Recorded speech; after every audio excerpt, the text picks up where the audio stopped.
मालिक का बड़प्पन। हेलो दोस्तों, वेलकम टू आवर चैनल। आज हम आपको मालिक और उसके नौकर की अनोखी कहानी बताएंगे। सुंदरपुर नाम का एक बहुत ही प्यारा गांव था। गांव में हरिया नाम का एक आदमी रहता था।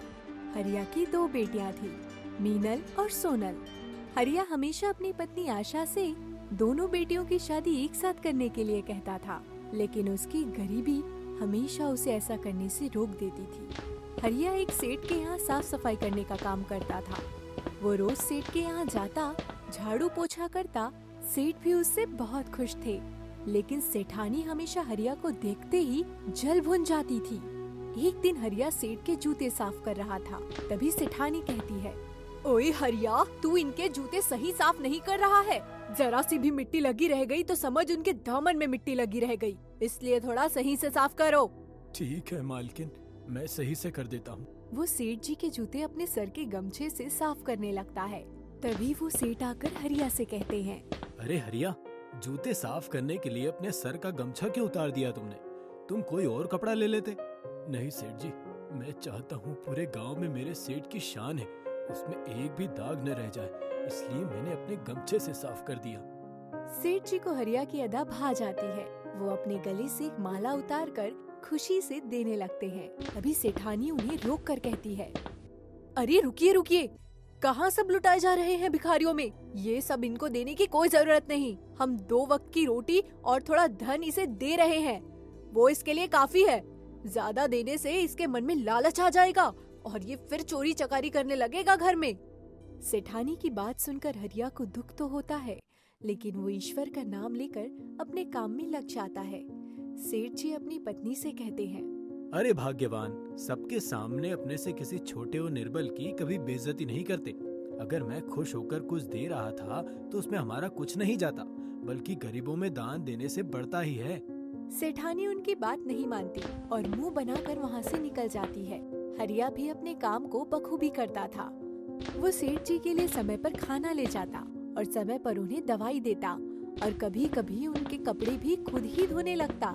ऐसा करने में उसे तनिक भी शर्म नहीं आती, लेकिन उसके ऐसा करने से उसकी पत्नी आशा को गांव की औरतों के सामने बेइज्जत होना पड़ता था।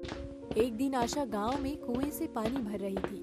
तभी एक औरत उससे कहती है, अरे आशा बहन, जरा मेरी बाल्टी भी धो दो। बहन, मैं थोड़ा जल्दी में हूँ, उनके लिए खाना बनाना है, क्योंकि उन्हें सेठ जी के पास काम पर जाना है। बड़ी बेशर्म हो आशा, मैंने जरा सा काम ही बताया है। वो सेठ तो तेरे पति से अपने जूते और गंदे कपड़े साफ कराता है, उसको तो कभी शर्म नहीं आती। तुम बड़ी नाक लगा रही हो। ये कहकर वो आशा को खूब खरी खोटी सुनाती है। आशा रोकर अपने घर जाती है। उसे देख हरिया कहता है, क्या हुआ आशा, रो क्यों रही हो? आशा पूरी बात बताती है और कहती है, आप सेठ जी के यहाँ ऐसा काम क्यों करते हैं? गांव के सभी लोग हमारी हंसी उड़ाते हैं, आपको तनिक भी लज्जा नहीं आती? मेरा तो इन लोगों ने जीना हराम कर दिया है। अरे आशा, सेठ जी तो मेरे अपने हैं, मेरे दुख सुख में खड़े रहते हैं, फिर तुम क्यों ऐसा कहती हो? नहीं, आप नहीं समझते। ये सेठ लोग सिर्फ गरीबों को लालच देकर अपने तन का मैल साफ कराते हैं बस। मेरी मानो तुम किसी और के यहाँ नौकरी कर लो, अब ये बेइज्जती मुझसे सहन नहीं होती। ठीक है, अगर तुम ऐसा ही चाहती हो तो मैं नहीं करूँगा, लेकिन मैं अपनी बेटियों की शादी एक साथ कर लूं, उसके बाद मैं हर बंधन से मुक्त हो जाऊंगा। उसके बाद तुम जैसा कहोगी वैसा ही करूंगा। ऐसे ही दिन बीतते रहे और आखिरकार एक दिन हरिया अपनी दोनों बेटियों की शादी एक बड़े घर में पक्की कर देता है। लेकिन घर जितना बड़ा था, उनकी दहेज की मांग उससे भी बड़ी थी, जिससे हरिया टेंशन में आ गया था। हरिया की पत्नी हरिया से कहती है, हमने इतने बड़े घर में शादी तो पक्की कर ली, लेकिन इतना सारा धन कहाँ से आएगा? कुछ सोचा है आपने? सोचा क्या है, अपने सेठ जी से ही कहूँगा, वो मेरी मदद करेंगे। ये कहकर अगले दिन वो सेठ के यहाँ काम पर निकल जाता है। वो काम तो कर रहा था, लेकिन उसका मन सेठ जी से अकेले में बात करने का था। लेकिन सेठानी के होने के कारण वो बार बार बात को गले तक लाता और फिर बदनामी के डर से उस घूंट को भी पी जाता। आखिरकार उसने अपनी चुप्पी तोड़ी और सेठ से उसने दबे शब्द में कहा, सेठ जी, मैंने बेटी की शादी बड़े घर में पक्की कर दी है।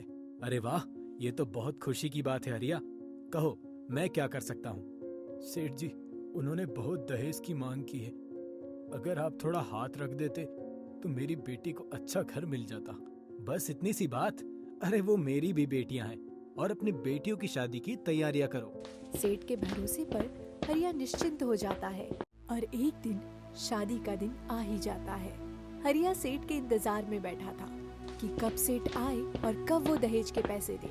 कई घंटे बीतने के बाद भी सेठ नहीं आए तो वो खुद सेठ के पास गया और सेठानी से बोला, मालकिन, सेठ जी ने वादा किया था कि वो मेरी बेटी की शादी का खर्चा उठाएंगे, लेकिन सेठ जी आए नहीं।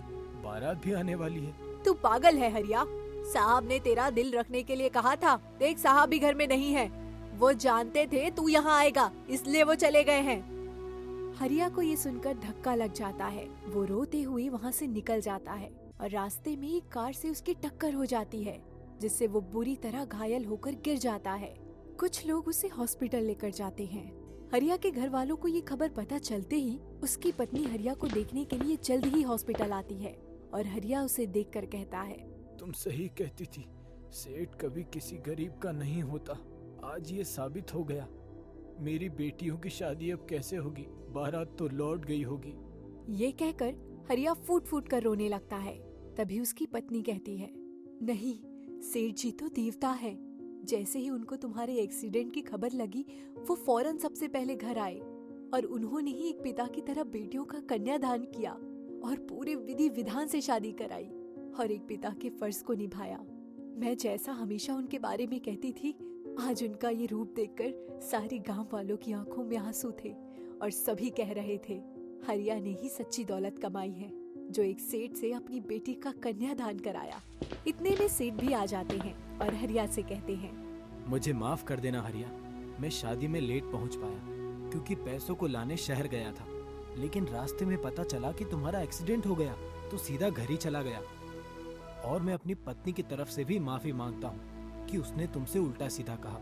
हरिया सेठ की बातें सुनकर रोने लगता है और कहता है, सेठ जी, आज आपने मेरी लाज रख ली। अगर आज आप नहीं होते तो दुनिया गरीबों का मजाक बनाती, लेकिन आपके इस बड़प्पन ने इस गरीब की झोली को गांव के सामने बदनाम नहीं होने दी। सेठ जी हरिया को गले लगा लेते हैं और हरिया भी अपने सेठ को आंसुओं की धार भेंट करता है, जिसे देख सभी लोग सेठ की तारीफ करते हैं। दोस्तों, आपको अगर हमारी ये कहानी अच्छी लगी हो तो इसे लाइक करना बिल्कुल ना भूलें। साथ ही हमारे चैनल को सब्सक्राइब भी करें। धन्यवाद।